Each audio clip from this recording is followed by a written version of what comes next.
ನಮಸ್ತೆ everyone, once again welcome to ಈ ಪಾಠದ ಮನೆ. ಲಾಸ್ಟ್ ಕ್ಲಾಸಲ್ಲಿ ನಾವು ಕ್ವಾಂಟಿಟೇಟಿವ್ ಆಡ್ಜೆಕ್ಟಿವ್ಸಲ್ಲಿ some, any, many, much, enough, sufficient, whole ಮತ್ತು ಆಲ್ ಇವುಗಳ ಬಗ್ಗೆ ಸ್ಟಡಿ ಮಾಡಿದ್ವಿ.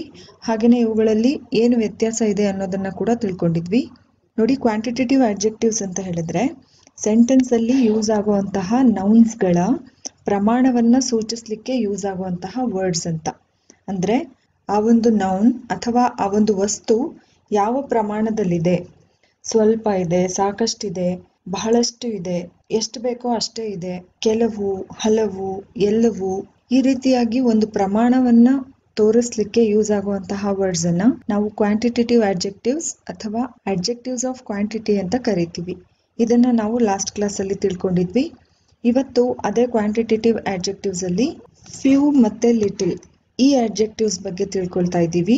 ಅದರಲ್ಲೂ ಮುಖ್ಯವಾಗಿ ಸೆಂಟೆನ್ಸ್ ಅಲ್ಲಿ ಬರೀ ಫ್ಯೂ ಅಥವಾ ಲಿಟಲ್ ಅನ್ನ ಯೂಸ್ ಮಾಡಿದ್ರೆ ಏನ್ ಅರ್ಥ ಬರುತ್ತೆ, ಅದ್ರ ಜೊತೆಗೆ ಅ ಸೇರಿಸಿದ್ರೆ ಏನ್ ಅರ್ಥ ಬರುತ್ತೆ, ದ ಸೇರಿಸಿದ್ರೆ ಏನ್ ಅರ್ಥ ಬರುತ್ತೆ ಅನ್ನೋದನ್ನ ಈ ಕ್ಲಾಸಲ್ಲಿ ನಾವು ತಿಳ್ಕೊಳ್ತಾ ಇದ್ದೀವಿ.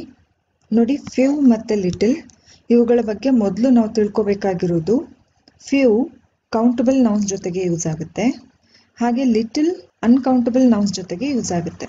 ಅಂದ್ರೆ pen, books, persons, people, cups, chairs ಈ ರೀತಿಯಾಗಿ ಎಣಿಸ್ಲಿಕ್ಕೆ ಬರುವಂತಹ ನೌನ್ಸ್ ಗಳ ಜೊತೆಗೆ ಫ್ಯೂ ಯೂಸ್ ಆಗುತ್ತೆ. ಹಾಗೆ ಎಣಿಸ್ಲಿಕ್ಕೆ ಬರದೇ ಇರುವಂತಹ ನೌನ್ಸ್ ಅಂದ್ರೆ danger, darkness, dust, bravery, water, oil, grains, rice ಈ ರೀತಿಯಾಗಿ ಎಣಿಸ್ಲಿಕ್ಕೆ ಬರದೇ ಇರುವಂತಹ ನೌನ್ಗಳ ಜೊತೆಗೆ ಲಿಟಲ್ ಯೂಸ್ ಆಗುತ್ತೆ. ಹಾಗೆ ಫ್ಯೂ ಮೆನಿಗೆ ಆಪೋಸಿಟ್ ವರ್ಡ್ ಆಗಿದೆ, ಲಿಟಲ್ ಮಚ್ಗೆ ಆಪೋಸಿಟ್ ವರ್ಡ್ ಆಗಿದೆ. ಸೆಂಟೆನ್ಸ್ ಅಲ್ಲಿ ನಾವು ಫ್ಯೂ ಅಂತ ಯೂಸ್ ಮಾಡಿದಾಗ ಅದರ ಅರ್ಥ ನಾಟ್ ಮೆನಿ ಅನ್ನೋ ತರ ಬರುತ್ತೆ. ಹಾಗೇನೆ ಲಿಟಲ್ ಅಂತ ಯೂಸ್ ಮಾಡಿದಾಗ ಅದರ ಅರ್ಥ ನಾಟ್ ಮಚ್ ಅನ್ನೋ ಅರ್ಥ ಕೊಡುತ್ತೆ. ಹಾಗೇನೆ ಅ ಫ್ಯೂ ಮತ್ತೆ ಅ ಲಿಟಲ್ ಇವುಗಳನ್ನ ನಾವು ಸೆಂಟೆನ್ಸ್ ಅಲ್ಲಿ ಯೂಸ್ ಮಾಡುವಾಗ ಇವುಗಳು ಸಮ್ ಅನ್ನೋ ಮೀನಿಂಗ್ ಅನ್ನ ಕೊಡುತ್ತೆ. ಕೊನೆಯದಾಗಿ ದ ಫ್ಯೂ ಇದನ್ನ ನಾವು ಸೆಂಟೆನ್ಸ್ ಅಲ್ಲಿ ಯೂಸ್ ಮಾಡುವಾಗ ಇದು not many but all there is ಅನ್ನೋ ಮೀನಿಂಗ್ ಕೊಡುತ್ತೆ. ನಾಟ್ ಮೆನಿ ದಟ್ ಮೀನ್ಸ್ ಕಡಿಮೆ ಇದೆ, ಜಾಸ್ತಿ ಇಲ್ಲ, ಆದ್ರೂ ಕೂಡ ಎಷ್ಟಿದೆಯೋ ಅಷ್ಟು ಅನ್ನೋ ಅರ್ಥ ಕೊಡುತ್ತೆ. ದ ಲಿಟಲ್ ಕೂಡ ಅಷ್ಟೇನೆ, not much but all there is, ಜಾಸ್ತಿ ಇಲ್ಲ ಆದ್ರೆ ಎಷ್ಟಿದೆಯೋ ಅಷ್ಟು ಅನ್ನೋ ಅರ್ಥ ಕೊಡುತ್ತೆ. ಇದಕ್ಕೆ ರಿಲೇಟೆಡ್ ಆಗಿ ಕೆಲವು ಎಕ್ಸಾಂಪಲ್ಸ್ ಅನ್ನ ನೋಡೋಣ, ಆಗ ನಮಗೆ ಈ ಟಾಪಿಕ್ ಇನ್ನೂ ಕ್ಲಿಯರ್ ಆಗಿ ಅರ್ಥ ಆಗುತ್ತೆ. ನೋಡಿ, ಫಸ್ಟ್ ಫ್ಯೂ, ಅ ಫ್ಯೂ ಮತ್ತು ದ ಫ್ಯೂ ಇವುಗಳಲ್ಲಿ ಏನು ವ್ಯತ್ಯಾಸ ಅನ್ನೋದನ್ನ ತಿಳ್ಕೊಳ್ಳೋಣ. ಫಸ್ಟ್ ಎಕ್ಸಾಂಪಲ್ ಅಲ್ಲಿ ಹಿ ಸ್ಪೋಕ್ ಫ್ಯೂ ವರ್ಡ್ಸ್ ಅಂತ ಇದೆ. ಇಲ್ಲಿ ವರ್ಡ್ಸ್ ಅಂದ್ರೆ ಮಾತುಗಳು ಅನ್ನೋ ಅರ್ಥ ಬರುತ್ತೆ. ಅವನು ಅಷ್ಟಾಗಿ ಏನು ಮಾತಾಡ್ಲಿಲ್ಲ ಅನ್ನೋ ಅರ್ಥವನ್ನ ಕೊಡ್ಲಿಕ್ಕೆ ಇಲ್ಲಿ ಫ್ಯೂ ಯೂಸ್ ಆಗಿದೆ. ನಾನು ಆಗ್ಲೇ ಹೇಳ್ದೆ ಫ್ಯೂ ಮೀನ್ಸ್ ನಾಟ್ ಮೆನಿ ಅಂತ. ಸೆಂಟೆನ್ಸ್ಗೆ ಒಂದು ನೆಗೆಟಿವ್ ಸೆನ್ಸ್ ಅನ್ನ ಕೊಡ್ಲಿಕ್ಕೆ ಇಲ್ಲಿ ಫ್ಯೂ ಯೂಸ್ ಆಗಿದೆ. ಸೆಕೆಂಡ್ ಸೆಂಟೆನ್ಸ್ ಅಲ್ಲಿ he spoke a few words ಅಂತ ಇದೆ. ಇಲ್ಲಿ ಅ ಫ್ಯೂ ಅನ್ನೋದು ಪಾಸಿಟಿವ್ ಆಗಿ ಯೂಸ್ ಆಗಿದೆ. ಅವನು ಮಾತಾಡಿದ ನಿಜ, ಬಟ್ ಬಹಳ ಕಡಿಮೆ ಮಾತಾಡ್ದ ಅನ್ನೋ ಅರ್ಥವನ್ನ ಇಲ್ಲಿ ಅ ಫ್ಯೂ ಕೊಡುತ್ತೆ. The few words he spoke var full of wisdom. ಇದರ ಅರ್ಥ ಏನು ಅಂದ್ರೆ ಅವನು ಕೆಲವೇ ಮಾತುಗಳನ್ನ ಆಡಿರಬಹುದು, ಬಟ್ ಆ ಎಲ್ಲಾ ಮಾತುಗಳು ಕೂಡ ಫುಲ್ ಆಫ್ ವಿಸ್ಡಮ್ ಆಗಿತ್ತು, ಅಂದ್ರೆ ಒಳ್ಳೆ ಬುದ್ಧಿವಂತಿಕೆಯಿಂದ ಕೂಡಿತ್ತು ಅನ್ನೋ ಅರ್ಥ ಬರುತ್ತೆ ಇಲ್ಲಿ. ನೆಕ್ಸ್ಟ್ ಎಕ್ಸಾಂಪಲ್ ನೋಡಿ, I have watched few episodes of this serial. ಈ ಸೆಂಟೆನ್ಸ್ ಅಲ್ಲಿ ಫ್ಯೂ ಅನ್ನೋದು ನಾಟ್ ಮೆನಿ ಅನ್ನೋ ಅರ್ಥ ಕೊಡುತ್ತೆ. ಅಂದ್ರೆ ನಾನು ಆ ಸೀರಿಯಲ್ ಅಲ್ಲಿ ಅಷ್ಟೇನು ಹೆಚ್ಚು ಎಪಿಸೋಡ್ಸ್ ಅನ್ನ ನೋಡಿಲ್ಲ. ಒಂದು ನೆಗೆಟಿವ್ ಸೆನ್ಸ್ ಅಲ್ಲಿ ಫ್ಯೂ ಯೂಸ್ ಆಗಿದೆ. I have watched a few episodes of this serial. ಈ ಸೆಂಟೆನ್ಸ್ ಅಲ್ಲಿ ಅ ಫ್ಯೂ ಇರೋದ್ರಿಂದ ಇದು ಪಾಸಿಟಿವ್ ಸೆನ್ಸ್ ಅನ್ನ ಕೊಡುತ್ತೆ. ದಟ್ ಮೀನ್ಸ್ ಆ ಸೀರಿಯಲ್ ಅಲ್ಲಿ ನಾನು ಕೆಲವು ಎಪಿಸೋಡ್ಸ್ ಅನ್ನ ನೋಡಿದ್ದೀನಿ, ಅಷ್ಟೇನು ಹೆಚ್ಚಾಗಿ ನೋಡಿಲ್ಲ ಅನ್ನೋ ಅರ್ಥ ಕೊಡುತ್ತೆ ಫಸ್ಟ್ ಸೆಂಟೆನ್ಸ್ ಅಲ್ಲಿ ಫ್ಯೂ ಅನ್ನೋದು. ಬಟ್ ಸೆಕೆಂಡ್ ಸೆಂಟೆನ್ಸ್ ಅಲ್ಲಿ ಅ ಫ್ಯೂ ಅಂತ ಯೂಸ್ ಆಗಿರೋದ್ರಿಂದ ಕೆಲವು ಎಪಿಸೋಡ್ಸ್ ಅನ್ನ ನಾನು ನೋಡಿದ್ದೀನಿ ಅಂತ ಹೇಳಲಿಕ್ಕೆ ಪಾಸಿಟಿವ್ ಆಗಿ ಯೂಸ್ ಆಗಿದೆ. ಕೊನೆ ಸೆಂಟೆನ್ಸ್ ಅಲ್ಲಿ the few episodes I watched R really interesting. ನಾನು ಆ ಸೀರಿಯಲ್ ಅಲ್ಲಿ ಕೆಲವೇ ಎಪಿಸೋಡ್ಸ್ ಅನ್ನ ನೋಡಿದ್ದೀನಿ, ಆದ್ರೆ ನಾನು ಎಷ್ಟು ನೋಡಿದ್ದೀನಲ್ಲ ಅಷ್ಟು ಕೂಡ ಇಂಟ್ರೆಸ್ಟಿಂಗ್ ಆಗಿತ್ತು. ನೋಡಿರೋದು ಕೆಲವೇ ಎಪಿಸೋಡ್ಸ್ ಅನ್ನ, ಆದ್ರೂ ಆ ಎಲ್ಲಾ ಎಪಿಸೋಡ್ಸು ಇಂಟ್ರೆಸ್ಟಿಂಗ್ ಆಗಿತ್ತು ಅನ್ನೋದು ಇದರ ಅರ್ಥ. ಕೊನೆಯದಾಗಿ I spent few days with your family. Few means not many ಅಂತ. ನಾನು ನಿಮ್ಮ ಫ್ಯಾಮಿಲಿಯ ಜೊತೆಗೆ ಅಷ್ಟಾಗಿ ಬಹಳ ದಿನಗಳೇನು ಕಳೆದಿಲ್ಲ. ಒಂದು ನೆಗೆಟಿವ್ ಫಾರ್ಮ್ ಅಲ್ಲಿ ಫ್ಯೂ ಯೂಸ್ ಆಗಿದೆ. ಸೆಕೆಂಡ್ ಸೆಂಟೆನ್ಸ್ ಅಲ್ಲಿ I spent a few days with your family means ನಿಮ್ಮ ಫ್ಯಾಮಿಲಿಯ ಜೊತೆಗೆ ನಾನು ಕೆಲವು ದಿನಗಳನ್ನ ಕಳೆದಿದ್ದೀನಿ. ಪಾಸಿಟಿವ್ ಫಾರ್ಮ್ ಅಲ್ಲಿ ಯೂಸ್ ಆಗಿದೆ. ಹಾಗೆ ಕೊನೆಯದಾಗಿ the few days that we spent together var the most memorable days of my life. That means ನಾವು ಜೊತೆಯಾಗಿ ಕಳೆದಿರೋದು ಕೆಲವೇ ದಿನಗಳಾಗಿರಬಹುದು, ಆದ್ರೆ ಆ ಕೆಲವೇ ದಿನಗಳು ನನ್ನ ಜೀವನದಲ್ಲಿ ಯಾವತ್ತಿಗೂ ಮರೆಯಕ್ಕಾಗದೇ ಇರುವಂತಹ ದಿನಗಳಾಗಿವೆ ಅನ್ನೋದು ಇದರ ಅರ್ಥ. ನೋಡಿ, ಸೆಂಟೆನ್ಸ್ ಅಲ್ಲಿ ಯಾವಾಗ ನಾವು ಬರೀ ಫ್ಯೂ ಇಷ್ಟನ್ನ ಯೂಸ್ ಮಾಡ್ತೀವೋ ಆವಾಗ ಅದು ನೆಗೆಟಿವ್ ಸೆನ್ಸ್ ಅಲ್ಲಿ ಯೂಸ್ ಆಗುತ್ತೆ. ನಾಟ್ ಮೆನಿ ಅನ್ನೋ ಅರ್ಥ ಕೊಡುತ್ತೆ. ಯಾವಾಗ ಅ ಫ್ಯೂ ಅಂತ ಯೂಸ್ ಮಾಡ್ತೀವೋ ಆವಾಗ ಅದು ಪಾಸಿಟಿವ್ ಸೆನ್ಸ್ ಅನ್ನ ಕೊಡುತ್ತೆ. ಹಾಗೆ ದ ಫ್ಯೂ ಅಂತ ಯೂಸ್ ಮಾಡಿದಾಗ ಎಷ್ಟಿದೆಯೋ ಅಷ್ಟು ಅನ್ನೋ ಮೀನಿಂಗ್ ಅನ್ನ ಕೊಡುತ್ತೆ. ಹಾಗೆ ನೀವು ಗಮನಿಸಿರಬಹುದು, ಫ್ಯೂ, ಅ ಫ್ಯೂ ಮತ್ತೆ ದ ಫ್ಯೂ ಇವೆಲ್ಲವೂ ಸೆಂಟೆನ್ಸ್ ಅಲ್ಲಿ ಕೌಂಟಬಲ್ ನೌನ್ಸ್ ಜೊತೆಗೇನೆ ಯೂಸ್ ಆಗಿವೆ. ನೋಡಿ, ವರ್ಡ್ಸ್, ಎಪಿಸೋಡ್ಸ್ ಮತ್ತೆ ಡೇಸ್ ಇವುಗಳನ್ನೆಲ್ಲ ನಾವು ಎಣಿಸ್ಲಿಕ್ಕೆ ಬರುತ್ತೆ. ಇವುಗಳನ್ನ ನಾವು ಕೌಂಟಬಲ್ ನೌನ್ಸ್ ಅಂತ ಕನ್ಸಿಡರ್ ಮಾಡ್ತೀವಿ. ಸೊ ಫ್ಯೂ ಕೌಂಟಬಲ್ ನೌನ್ಸ್ ಜೊತೆಗೆ ಯೂಸ್ ಆಗುವಂತಹ ಒಂದು ಕ್ವಾಂಟಿಟೇಟಿವ್ ಆಡ್ಜೆಕ್ಟಿವ್ ಆಗಿದೆ. ನೆಕ್ಸ್ಟ್, ಲಿಟಲ್, ಅ ಲಿಟಲ್ ಮತ್ತೆ ದ ಲಿಟಲ್. ಫ್ಯೂ ವರ್ಡ್ಗೆ ಸಂಬಂಧಪಟ್ಟ ಹಾಗೆ ಏನನ್ನ ನಾವು ಇಷ್ಟೊತ್ತು ತಿಳ್ಕೊಂಡಿದೀವಲ್ಲ ಅದೇ ರೂಲ್ ಇಲ್ಲೂ ಕೂಡ ಅಪ್ಲೈ ಆಗುತ್ತೆ. ಬಟ್ ಒಂದೇ ವ್ಯತ್ಯಾಸ ಏನು ಅಂದ್ರೆ ಲಿಟಲ್ ಅನ್ಕೌಂಟಬಲ್ ನೌನ್ ಜೊತೆಗೆ ಯೂಸ್ ಆಗುತ್ತೆ. ನೋಡಿ, ಮೊದಲನೇದಾಗಿ ಇಲ್ಲೂ ಕೂಡ ಲಿಟಲ್ ನಾಟ್ ಮಚ್ ಅನ್ನೋ ಮೀನಿಂಗ್ ಅನ್ನ ಕೊಡುತ್ತೆ. ನೆಗೆಟಿವ್ ಫಾರ್ಮ್ ಅಲ್ಲಿ ಯೂಸ್ ಆಗುತ್ತೆ. ಫಸ್ಟ್ ಸೆಂಟೆನ್ಸ್ ಅಲ್ಲಿ I have little money means ನನ್ನ ಹತ್ರ ಹೆಚ್ಚು ದುಡ್ಡಿಲ್ಲ. Not much, little negative sense ಅಲ್ಲಿ ಯೂಸ್ ಆಗಿದೆ. Second sentence I have a little ಮನಿ, ನನ್ನ ಬಳಿ ಸ್ವಲ್ಪ ದುಡ್ಡು ಇದೆ. ಯಾವುದೇ ನೆಗೆಟಿವಿಟಿಯನ್ನ ತೋರಿಸ್ತಾ ಇಲ್ಲ, ಪಾಸಿಟಿವ್ ಆಗಿ ಯೂಸ್ ಆಗಿದೆ. The little money I had has been stolen, ನನ್ನ ಬಳಿ ಇದ್ದಿದ್ದೇ ಕಡಿಮೆ ದುಡ್ಡು, ಆ ಕಡಿಮೆ ದುಡ್ಡು ಕೂಡ ಕಳ್ತನ ಆಗೋಯ್ತು. ಎಷ್ಟಿತ್ತೋ ಅಷ್ಟು ಕಳ್ತನ ಆಗೋಯ್ತು ಅನ್ನೋದು ಇದರ ಅರ್ಥ. Second example, there is little information about this topic. That means ಆ ಟಾಪಿಕ್ಗೆ ಸಂಬಂಧಪಟ್ಟ ಹಾಗೆ ನನ್ನ ಬಳಿ ಹೆಚ್ಚಿನ ಇನ್ಫಾರ್ಮೇಶನ್ ಏನೂ ಇಲ್ಲ. ನಾಟ್ ಮಚ್ ಒಂದು ನೆಗೆಟಿವ್ ಫಾರ್ಮ್ ಅನ್ನು ತೋರಿಸಲಿಕ್ಕೆ ಲಿಟಲ್ ಯೂಸ್ ಆಗಿದೆ. ಸೆಕೆಂಡ್ ಎಕ್ಸಾಂಪಲ್ ಅಲ್ಲಿ there is a little information about this topic. ಇಲ್ಲಿ ಅ ಲಿಟಲ್ ಅನ್ನೋದು ಸ್ವಲ್ಪ ಇನ್ಫಾರ್ಮೇಶನ್ ಇದೆ ಅನ್ನೋದನ್ನ ತೋರಿಸಲಿಕ್ಕೆ ಪಾಸಿಟಿವ್ ಆಗಿ ಯೂಸ್ ಆಗಿದೆ. The little information you gave is very helpful.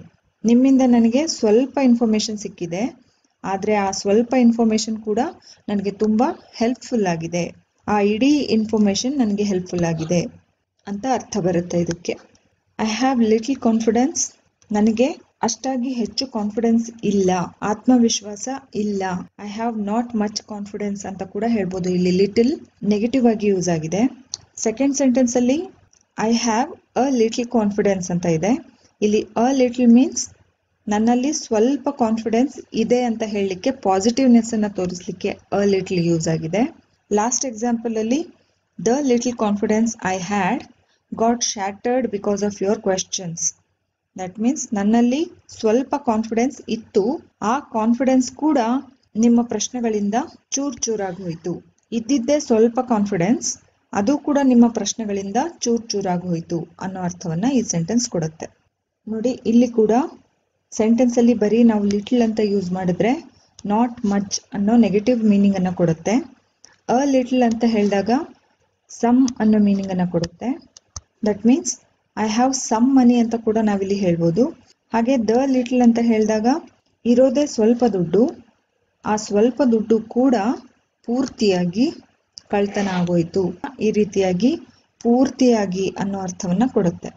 ಹಾಗೆ ನಾನು ಆಗ್ಲೇ ಹೇಳ್ದ ಹಾಗೆ ಲಿಟಲ್, ಅ ಲಿಟಲ್ ಮತ್ತೆ ದ ಲಿಟಲ್ ಈ ವರ್ಡ್ಸ್ ಯಾವಾಗ್ಲೂ ಸೆಂಟೆನ್ಸ್ ಅಲ್ಲಿ ಅನ್ಕೌಂಟಬಲ್ ನೌನ್ಸ್ ಜೊತೆಗೆ ಯೂಸ್ ಆಗುತ್ತೆ. ನೋಡಿ, ಫಸ್ಟ್ ಸೆಂಟೆನ್ಸ್ ಅಲ್ಲಿ ಮನಿ, ಸೆಕೆಂಡ್ ಸೆಂಟೆನ್ಸ್ ಅಲ್ಲಿ ಇನ್ಫಾರ್ಮೇಶನ್, ಥರ್ಡ್ ಅಲ್ಲಿ ಕಾನ್ಫಿಡೆನ್ಸ್. ಇವುಗಳು ಅನ್ಕೌಂಟಬಲ್ ನೌನ್ ಆಗಿವೆ. ಅನ್ಕೌಂಟಬಲ್ ನೌನ್ ಜೊತೆಗೆ ಈ ವರ್ಡ್ಸ್ ಯೂಸ್ ಆಗಿವೆ. ಹಾಗೇನೆ ಸೆಂಟೆನ್ಸ್ ಅಲ್ಲಿ ದ ಲಿಟಲ್ ಅಂತ ಯೂಸ್ ಮಾಡಿದಾಗ ಆ ನೌನ್ಗೆ ಸಂಬಂಧಪಟ್ಟ ಹಾಗೆ ಒಂದು ವಿವರಣೆಯನ್ನ ನಾವು ಸೂಚಿಸಲೇಬೇಕಾಗುತ್ತೆ ಸೆಂಟೆನ್ಸ್ ಅಲ್ಲಿ. ದಟ್ ಮೀನ್ಸ್ ಈ ಸೆಂಟೆನ್ಸ್ ಅಲ್ಲಿ ನೋಡಿ, the little money has been stolen. ಈ ಥರ ನಾವು ಹೇಳ್ತಾ ಇಲ್ಲ. ಈ ಮನಿಗೆ ಸಂಬಂಧಪಟ್ಟ ಹಾಗೆ ಇಲ್ಲಿ ಒಂದು ಡಿಸ್ಕ್ರಿಪ್ಷನ್ ಯೂಸ್ ಆಗಿದೆ. ಐ ಹ್ಯಾಡ್ ಅಂತ. ಯಾವ ಸ್ವಲ್ಪ ದುಡ್ಡಿನ ಬಗ್ಗೆ ಹೇಳ್ತಾ ಇದ್ದೀವಿ? ನನ್ನ ಬಳಿ ಇದ್ದಂತಹ ಸ್ವಲ್ಪ ದುಡ್ಡಿನ ಬಗ್ಗೆ ಹೇಳ್ತಾ ಇದ್ದೀವಿ. ಸೊ ಐ ಹ್ಯಾಡ್ ಅನ್ನೋ ವಿವರಣೆಯನ್ನು ಕೊಟ್ಟಿದ್ದೀವಿ ಈ ಮನಿಗೆ ಸಂಬಂಧಪಟ್ಟ ಹಾಗೆ. ಹಾಗೆ ಸೆಕೆಂಡ್ ಎಕ್ಸಾಂಪಲ್ ಅಲ್ಲಿ ಕೂಡ the little information is very helpful. ಈ ರೀತಿಯಾಗಿ ಹೇಳಿದ್ರೆ ಪರ್ಟಿಕ್ಯುಲರ್ ಆಗಿ ಯಾವ ಇನ್ಫಾರ್ಮೇಶನ್ ಹೆಲ್ಪ್ಫುಲ್ ಆಗಿತ್ತು ಅನ್ನೋದು ನಮಗೆ ಕ್ಲಿಯರ್ ಆಗೋದಿಲ್ಲ. ಹಾಗಾಗಿ ಯು ಗೇವ್, ಯಾವ ಇನ್ಫಾರ್ಮೇಶನ್ ಅನ್ನ ನೀವು ಕೊಟ್ಟಿದ್ದೀರಲ್ಲ ಆ ಇನ್ಫಾರ್ಮೇಶನ್ ನಮಗೆ ಹೆಲ್ಪ್ಫುಲ್ ಆಗಿತ್ತು. ಇನ್ಫಾರ್ಮೇಶನ್ ಅನ್ನೋ ನೌನ್ಗೆ ವಿವರಣೆಯಾಗಿ ಈ ವರ್ಡ್ ಯೂಸ್ ಆಗಿದೆ. ಕೊನೆಯದಾಗಿ the little confidence got shattered because of your questions. ಈ ರೀತಿಯಾಗಿ ಹೇಳಿದ್ರೆ ಯಾವ ಕಾನ್ಫಿಡೆನ್ಸ್ ಅಂತ ನಮಗೆ ಗೊತ್ತಾಗೋದಿಲ್ಲ. ಹಾಗಾಗಿ ಇಲ್ಲಿ ಐ ಹ್ಯಾಡ್ ಅನ್ನೋ ಒಂದು ಡಿಸ್ಕ್ರಿಪ್ಷನ್ ಅನ್ನ ಕಾನ್ಫಿಡೆಂಟ್ ಗೆ ರಿಲೇಟೆಡ್ ಆಗಿ ಯೂಸ್ ಮಾಡಿದೀವಿ. ಅದೇ ರೀತಿಯಾಗಿ ದ ಫ್ಯೂ ಕೂಡ ಅಷ್ಟೇನೆ. The few words were full of wisdom ಅಂತ ಹೇಳಿದ್ರೆ ಯಾವ ಫ್ಯೂ ವರ್ಡ್ಸ್ ಯಾರು ಮಾತಾಡಿದ್ದು? He spoke. ಅವನು ಮಾತಾಡಿದಂತಹ few words full of wisdom ಆಗಿತ್ತು. ಆ ನೌನ್ಗೆ ಸಂಬಂಧಪಟ್ಟ ಹಾಗೆ ಒಂದು ಡಿಸ್ಕ್ರಿಪ್ಷನ್ ಇರಲೇಬೇಕಾಗತ್ತೆ. ಹಾಗೆ the few episodes are really interesting. ಈ ರೀತಿಯಾಗಿ ಹೇಳಿದ್ರೆ ಯಾವ ಎಪಿಸೋಡ್ಸ್ ಯಾರು ನೋಡಿದ್ದು? I watched. ನಾನು ನೋಡಿದಂತಹ ಎಪಿಸೋಡ್ಸ್. ಈ ರೀತಿಯಾಗಿ ಒಂದು ಡಿಸ್ಕ್ರಿಪ್ಷನ್ ಬೇಕಾಗುತ್ತೆ. ಕೊನೆಯದಾಗಿ the few days were the most memorable days of my life. ಈ ರೀತಿಯಾಗಿ ಹೇಳಿದ್ರೆ ವಿಚ್ ಫ್ಯೂ ಡೇಸ್ ಅನ್ನೋ ಪ್ರಶ್ನೆ ಬರುತ್ತೆ. ಸೊ ಆ ಪ್ರಶ್ನೆಗೆ ಉತ್ತರವಾಗಿ ಇಲ್ಲಿ ದಟ್ ವಿ ಸ್ಪೆಂಡ್ ಟುಗೆದರ್ ಅನ್ನೋಂಥ ಒಂದು ಡಿಸ್ಕ್ರಿಪ್ಷನ್ ಡೇಸ್ಗೆ ರಿಲೇಟೆಡ್ ಆಗಿ ಯೂಸ್ ಆಗಿದೆ. ಯಾವಾಗಲೂ ದ ಫ್ಯೂ ಆಗಿರಬಹುದು ಅಥವಾ ದ ಲಿಟಲ್ ಆಗಿರಬಹುದು. ಇದರ ಜೊತೆ ಯೂಸ್ ಆಗಿರುವಂತಹ ನೌನ್ಗೆ ರಿಲೇಟೆಡ್ ಆಗಿ ಒಂದು ಡಿಸ್ಕ್ರಿಪ್ಷನ್ ಇರಲೇಬೇಕಾಗುತ್ತೆ ಯಾವಾಗಲೂ ಸೆಂಟೆನ್ಸ್ ಅಲ್ಲಿ. ಇಷ್ಟು ಫ್ಯೂ ಮತ್ತೆ ಲಿಟಲ್ಗೆ ಸಂಬಂಧಪಟ್ಟ ಹಾಗಿನ ಈ ಎಕ್ಸ್ಪ್ಲನೇಷನ್ ನಿಮಗೆ ಅರ್ಥ ಆಗಿದೆ ಅನ್ಕೊಂಡಿದ್ದೀನಿ. ನೋಡಿ, ಫ್ಯೂ ಕೌಂಟಬಲ್ ನೌನ್ ಜೊತೆಗೆ ಲಿಟಲ್ ಅನ್ಕೌಂಟಬಲ್ ನೌನ್ ಜೊತೆಗೆ ಯೂಸ್ ಆಗುತ್ತೆ ಅನ್ನೋದು ನಮಗೆ ಅರ್ಥ ಆಗಿದೆ. ಬಟ್ ಕೆಲವು ಎಕ್ಸೆಪ್ಷನ್ಸ್ ಇದೆ. ಅದು ಯಾವುದು ಅಂದರೆ I have little memory of my childhood, I have few memories of my childhood. First example ಅಲ್ಲಿ ಮೆಮರಿ ಅನ್ಕೌಂಟಬಲ್ ನೌನ್ ಆಗಿದೆ. ಸೆಕೆಂಡ್ ಎಕ್ಸಾಂಪಲ್ ಅಲ್ಲಿ ಮೆಮರೀಸ್ ಕೌಂಟಬಲ್ ನೌನ್ ಆಗಿದೆ. ಫಸ್ಟ್ ಎಕ್ಸಾಂಪಲ್ ಅಲ್ಲಿ ಇದು ಅನ್ಕೌಂಟಬಲ್ ಅಂತ ಕನ್ಸಿಡರ್ ಆಗಿರೋದ್ರಿಂದ ಲಿಟಲ್ ಯೂಸ್ ಆಗಿದೆ. ಸೆಕೆಂಡ್ ಎಕ್ಸಾಂಪಲ್ ಅಲ್ಲಿ ಕೌಂಟಬಲ್ ನೌನ್ ಅಂತ ಕನ್ಸಿಡರ್ ಆಗಿರೋದ್ರಿಂದ ಫ್ಯೂ ಯೂಸ್ ಆಗಿದೆ. ಈ ಎರಡೂ ಸೆಂಟೆನ್ಸಸ್ ಸರಿಯಾಗಿವೆ. ನೋಡಿ, I have little memory of my childhood ಅಂದ್ರೆ ನನ್ನ ಚೈಲ್ಡ್ಹುಡ್ಗೆ ಸಂಬಂಧಪಟ್ಟ ಹಾಗೆ ನನಗೆ ಅಷ್ಟಾಗಿ ಏನು ನೆನಪಿಲ್ಲ ಅನ್ನೋ ಅರ್ಥ ಬರುತ್ತೆ. ಇಲ್ಲಿ ಮೆಮರಿ ಸಿಂಗ್ಯುಲರ್ ಫಾರ್ಮ್ ಅಲ್ಲಿ ಯೂಸ್ ಆಗಿದೆ. ನೋಡಿ, ಅನ್ಕೌಂಟಬಲ್ ನೌನ್ಸ್ ಯಾವಾಗಲೂ ಸಿಂಗ್ಯುಲರ್ ಫಾರ್ಮ್ ಅಲ್ಲೇ ಯೂಸ್ ಆಗುತ್ತೆ. ಆದ್ರೆ ಸೆಕೆಂಡ್ ಎಕ್ಸಾಂಪಲ್ ಅಲ್ಲಿ I have few memories of my childhood ಅಂತ ಹೇಳಿದ್ರೆ ಇಲ್ಲಿ ಮೆಮರೀಸ್ ಪ್ಲೂರಲ್ ಫಾರ್ಮ್ ಅಲ್ಲಿ ಇದೆ. ಹಾಗಾಗಿ ಇಲ್ಲಿ ನಾವು ಇದನ್ನ ಕೌಂಟಬಲ್ ನೌನ್ ಅಂತ ಕನ್ಸಿಡರ್ ಮಾಡಿದೀವಿ. ಕೌಂಟಬಲ್ ನೌನ್ ಅಂತ ಕನ್ಸಿಡರ್ ಮಾಡಿರೋದ್ರಿಂದ ಫ್ಯೂ ಯೂಸ್ ಮಾಡಿದೀವಿ. ಹಾಗೆ ಸೆಕೆಂಡ್ ಎಕ್ಸಾಂಪಲ್ ಅಲ್ಲಿ ಕೂಡ I have met him a few times. ಇಲ್ಲಿ ಟೈಮ್ಸ್ ಕೌಂಟಬಲ್ ನೌನ್ ಆಗಿ ಕನ್ಸಿಡರ್ ಆಗುತ್ತೆ. ಹಾಗಾಗಿ ಇಲ್ಲಿ ಫ್ಯೂ ಯೂಸ್ ಆಗಿದೆ. ಸೆಕೆಂಡ್ ಎಕ್ಸಾಂಪಲ್ ಅಲ್ಲಿ I have little time to finish the project. ಇಲ್ಲಿ ಟೈಮ್ ಅನ್ಕೌಂಟಬಲ್ ನೌನ್ ಅಂತ ಕನ್ಸಿಡರ್ ಆಗಿದೆ. ಹಾಗಾಗಿ ಇದ್ರ ಜೊತೆಗೆ ಲಿಟಲ್ ಯೂಸ್ ಆಗಿದೆ. ಫಸ್ಟ್ ಎಕ್ಸಾಂಪಲ್ ಅಲ್ಲಿ ಫ್ಯೂ ಟೈಮ್ಸ್ ಅಂದ್ರೆ ಕೆಲವು ಸಲ ಅನ್ನೋ ಅರ್ಥವನ್ನ ಕೊಡುತ್ತೆ. ಅಂದ್ರೆ 1 ಟೈಮ್ 2 ಟೈಮ್ ನಾವು ಕೌಂಟ್ ಮಾಡ್ಬೋದಲ್ಲ, ನಾವು ಎಷ್ಟು ಸಲ ಅವನನ್ನ ಮೀಟ್ ಆದ್ವಿ ಅಂತ. ಸೊ ಆ ಒಂದು ಮೀಟಿಂಗ್ ಅನ್ನ ಗಮನದಲ್ಲಿ ಇಟ್ಕೊಂಡು ಇಲ್ಲಿ ಫ್ಯೂ ಟೈಮ್ಸ್ ಅಂತ ಯೂಸ್ ಮಾಡಿದೀವಿ. ಆದ್ರೆ ಸೆಕೆಂಡ್ ಎಕ್ಸಾಂಪಲ್ ಅಲ್ಲಿ ಟೈಮ್ ಸಮಯ ಅಂತ ಕನ್ಸಿಡರ್ ಆಗುತ್ತೆ. ನಾವು ಸಮಯವನ್ನ ಕೌಂಟ್ ಮಾಡ್ಲಿಕ್ಕೆ ಬರೋದಿಲ್ಲ ಅಲ್ವಾ? ಗಂಟೆಗಳನ್ನ ಕೌಂಟ್ ಮಾಡ್ಬೋದು, ಬಟ್ ಸಮಯವನ್ನ ಕೌಂಟ್ ಮಾಡ್ಲಿಕ್ಕೆ ಬರೋದಿಲ್ಲ. ಇದು ಅನ್ಕೌಂಟಬಲ್ ನೌನ್ ಅಂತ ಕನ್ಸಿಡರ್ ಆಗಿರೋದ್ರಿಂದ ಲಿಟಲ್ ಯೂಸ್ ಆಗಿದೆ. ಪ್ರಾಜೆಕ್ಟ್ ಅನ್ನ ಕಂಪ್ಲೀಟ್ ಮಾಡ್ಲಿಕ್ಕೆ ನನ್ನ ಬಳಿ ಸ್ವಲ್ಪ ಟೈಮ್ ಇದೆ. ಲಿಟಲ್ ಟೈಮ್ ಮೀನ್ಸ್ ಸ್ವಲ್ಪ ಟೈಮ್ ಇದೆ. ಹೀಗೆ ಕೌಂಟಬಲ್ ಮತ್ತೆ ಅನ್ಕೌಂಟಬಲ್ ಎರಡೂ ಕಡೆ ಯೂಸ್ ಆಗುವಂತಹ ಕೆಲವು ನೌನ್ಗಳ ಜೊತೆಗೆ ಲಿಟಲ್ ಮತ್ತೆ ಫ್ಯೂ ಈ ಅಡ್ಜೆಕ್ಟಿವ್ಸ್ ಅನ್ನ according to the sentence meaning ನಾವು ಯೂಸ್ ಮಾಡಬೇಕಾಗತ್ತೆ. ಹಾಗೇನೆ ಕೊನೆಯದಾಗಿ a little girl is playing with her friends. ಇಲ್ಲಿ ಯಾವ ರೀತಿಯ ಗರ್ಲ್ ಅನ್ನೋದನ್ನ ಡಿಸ್ಕ್ರೈಬ್ ಮಾಡಲಿಕ್ಕೆ ಲಿಟಲ್ ಯೂಸ್ ಆಗಿದೆ. ಚಿಕ್ಕ ಹುಡುಗಿ ಅಂದ್ರೆ ಅವಳ ಒಂದು ವಯಸ್ಸನ್ನ ಗಮನದಲ್ಲಿಟ್ಕೊಂಡು ಅವಳ ಕ್ವಾಲಿಟಿಯನ್ನ ಹೇಳಲಿಕ್ಕೆ ಇಲ್ಲಿ ಲಿಟಲ್ ಯೂಸ್ ಆಗಿದೆ. ಈ ಕೇಸಲ್ಲಿ ಲಿಟಲ್ ಡಿಸ್ಕ್ರಿಪ್ಟಿವ್ ಅಡ್ಜೆಕ್ಟಿವ್ ಆಗಿದೆ. ಹಾಗೇನೆ ಸೆಕೆಂಡ್ ಎಕ್ಸಾಂಪಲ್ ಅಲ್ಲಿ ಕೂಡ a little bird is flying in the sky that means ಬರ್ಡ್ನ ವಿಶೇಷತೆಯನ್ನು ಹೇಳ್ತಾ ಇದೆ ಇಲ್ಲಿ ಲಿಟಲ್. ಡಿಸ್ಕ್ರಿಪ್ಟಿವ್ ಆಡ್ಜೆಕ್ಟಿವ್ ಆಗಿದೆ. ಸ್ವಲ್ಪ ಗರ್ಲ್, ಸ್ವಲ್ಪ ಬರ್ಡ್ ಅನ್ನೋ ಅರ್ಥ ಇಲ್ಲಿ ಬರೋದಿಲ್ಲ. ಅಂದರೆ ಲಿಟಲ್ ವರ್ಡನ್ನು ನಾವು ಯಾವುದೇ ಒಂದು ನೌನನ್ನ ಕ್ವಾಲಿಟಿಯನ್ನು ಸೂಚಿಸಲಿಕ್ಕೆ ಯೂಸ್ ಮಾಡಿದ್ರೆ ಅದು ಡಿಸ್ಕ್ರಿಪ್ಟಿವ್ ಆಡ್ಜೆಕ್ಟಿವ್ ಆಗುತ್ತೆ. ಕ್ವಾಂಟಿಟಿಯನ್ನು ಸೂಚಿಸಲಿಕ್ಕೆ ಯೂಸ್ ಮಾಡಿದ್ರೆ ಆಗ ಅದು ಕ್ವಾಂಟಿಟೇಟಿವ್ ಆಡ್ಜೆಕ್ಟಿವ್ ಆಗುತ್ತೆ. ಇವತ್ತಿನ ಈ ಟಾಪಿಕ್ಕನ್ನು ನಿಮಗೆ ಅರ್ಥ ಆಗೋ ಹಾಗೆ ನಾನು ಹೇಳಿದ್ದೀನಿ ಅಂತ ಅಂದ್ಕೊಂಡಿದ್ದೀನಿ. ನೆಕ್ಸ್ಟ್ ಕ್ಲಾಸಲ್ಲಿ ಇನ್ನೊಂದು ಟೈಪ್ ಆಫ್ ಆಡ್ಜೆಕ್ಟಿವ್ ಜೊತೆಗೆ ನಿಮ್ಮನ್ನು ಮತ್ತೆ ಭೇಟಿ ಆಗ್ತೀನಿ. ಅಲ್ಲಿವರೆಗೂ ಬಾಯ್.